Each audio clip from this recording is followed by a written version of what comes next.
ജൂദിത്ത് അധ്യായം 3.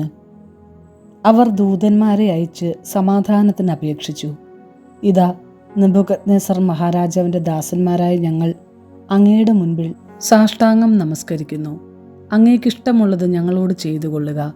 ഞങ്ങളുടെ കെട്ടിടങ്ങളും നിലങ്ങളും ഗോതമ്പ് വയലുകളും കന്നുകാലികളും ആട്ടിൻപറ്റങ്ങളും മേച്ചിൽപ്പുറങ്ങളും അവയുടെ ആലകളും എല്ലാം ഞങ്ങൾ അങ്ങേക്ക് അടിയറ വയ്ക്കുന്നു. അവയോട് എന്തും ചെയ്തു കൊള്ളുക. ഞങ്ങളുടെ നഗരങ്ങളും അതിലെ നിവാസികളും അങ്ങയുടെ അടിമകളാണ്. അങ്ങയുടെ ഇഷ്ടം പോലെ പ്രവർത്തിച്ചു കൊള്ളുക. ജനങ്ങൾ വന്ന് ഇതെല്ലാം ഹോളോഫർണസിനോട് പറഞ്ഞു. അവൻ സൈന്യസമേതം കടൽ തീരത്തേക്ക് ഇറങ്ങിച്ചെന്നു.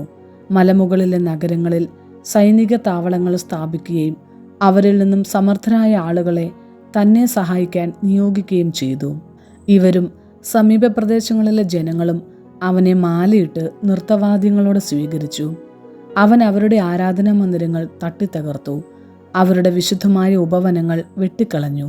കാരണം ജനതകളെല്ലാം നെബൂഖദ്നേസറിനെ മാത്രം ആരാധിക്കുന്നതിനും എല്ലാ നാവുകളും ഗോത്രങ്ങളും അവനെ ദൈവമെന്ന് വിളിക്കുന്നതിനും വേണ്ടി സ്ഥലത്തെ സകല ദേവന്മാരെയും നിർമൂലനം ചെയ്യണമെന്ന് ഹോളോഫർണസിന് ആജ്ഞ ലഭിച്ചിരുന്നു.